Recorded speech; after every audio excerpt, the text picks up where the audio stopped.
There once lived an old lady down a rough, dusty road in an old hut built beside a giant tree in the ghostly forest of Abuja. Then came a heavy storm, one windy night that fell the giant tree in the ghostly forest of Abuja. Down came the old lady's roof, poor old Jemima, for that's the name the hunters knew her by and the name everyone feared in Abuja. With a frightening storm, a windy night, and a falling roof, poor old Jemima cried her poor soul out in Abuja. No one came all night, and so she cried till dawn. By dusk, the rumor had spread. She had perhaps frozen to death in Abuja. By sundown, however, words came to Jelila, the king, the high and mighty emir of Abuja. Poor old Jemima might have died, they said. What? Not again, cried Jelila, the emir. Then he ordered, summon all the warriors of Abuja. So the horn was blown, summoning at once all the warriors, short, tall, stout, small, every one of them in Abuja. Get her remains to the palace at once, commanded the emir.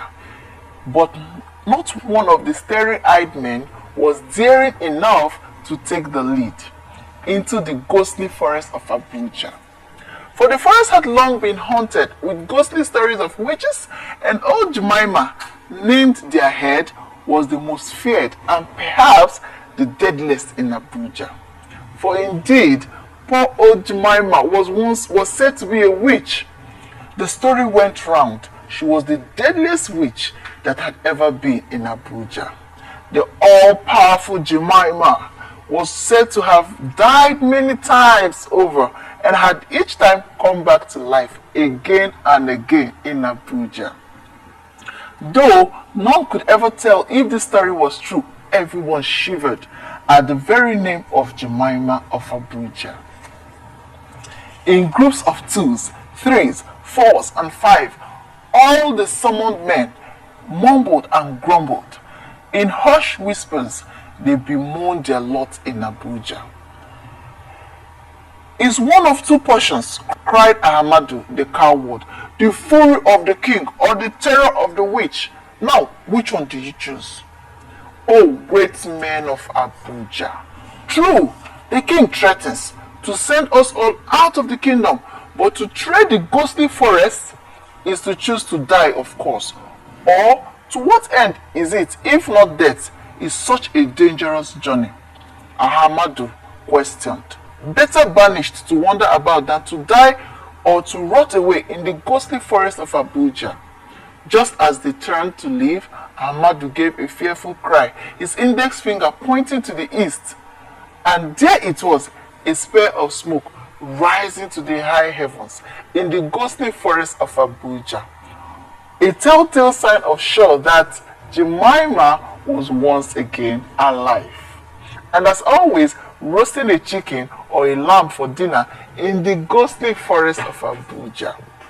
Back to their homes, they walked in 2s and 3s with their shadows trailing behind as evening approached.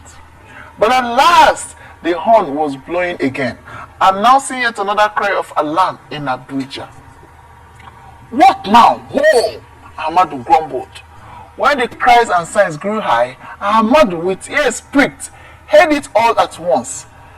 It's Janto again, he cried, that noisy, naughty prince of Abuja. Janto, oh Janto! The voices filled the air as the crowd made their way to King Jelila, who must seek the means to fetch the young prince trapped by the witch in the haunted forest of Abuja. King Jelila was Janto's great uncle, who it was said had seized the throne at the death of King Abu, Janto's grandfather. One quiet midnight hour during the Great Famine, little Prince Janto was born to Prince Mamman, the idiot. Prince Mamman was indeed the first and the only son of King Abu. and should have been king of Abuja. In all the 20 years of his reign, King Jelila had no son. Thus, Prince Janto still had a fair chance of redeeming his father's stolen right. King Jelila, bitter over his fate, blamed the witch for it, Jemima of Abuja. As prince and perhaps future king, Janto was much loved and thoroughly pampered. However, he was a proper rascal who often got himself in a mess for his silly pranks time after time again in Abuja.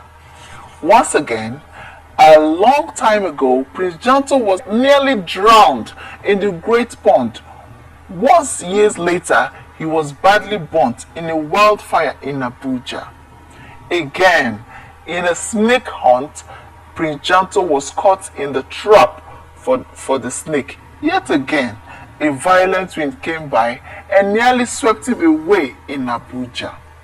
And now, Prince Janto was in the claws of the deadly witch, where perhaps he was roasted now to be eaten for dinner by the witch Jemima of Abuja. To the forest! To the forest! Down with the ghosts! Down with the witches! Cried the angry crowd, and so they marched with clubs, sticks, and stones down the rusty, dusty road to the ghostly forest of Abuja. Angry and battle ready, like hungry lions ready to kill and eat, guess what they saw? When they turned the final bend of the rough, dusty road of Abuja, Janto, in a colorful dress, riding atop his mare, and with him was the most fearful witch ever, Jemima of Abuja.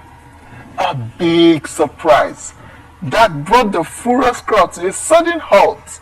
Ahamadu, the coward, was the first to run. The others followed, so much so it seemed the man gave chase to the warriors of Abuja. In his palace, dressed in his finely smiling, Jelila in his power and his glory calmly waited. Although he was quite anxious, the growing crowd outside became even more restless, knowing not what had happened to Prince Janto and the witch of Abuja. Then, amidst a cloud of dust and tapping sounds of fists, the mare galloped with long-awaited warriors of Abuja. With a great surprise, many ran in fear. There was a great confusion as the crowd scattered in different directions, but Janto was in control. "Stop! Stop!" he cried. "I bring peace and love, along with words of joy, if only you would allow me to tell you. I simply want to tell you the true story of Jemima of Abuja." "No!" cried the king. "Yes!" cried the crowd. And this is the story that Janto told in Abuja. Here is Jemima, the great queen mother, not of witches, but indeed of Abuja. Queen Jemima ran out of town, branded the witch by King Jelili, snatched her of the crown, chased out of the town, branded the witch, poor Jemima of Abuja. Jemima is not a witch, but indeed a lovely grandmother, Queen Jemima of Abuja. "What?" cried the crowd. "No!" Janto shouted. "We shan't have an usurper for a king in Abuja." In one swift moment, the crowd, with sticks and stones, chased the liar out of town into the ghostly forest of Abuja, where he lived for the rest of his life, abandoned by all in Abuja. We have come to the end of the story. The moral of the story is that what goes around comes around.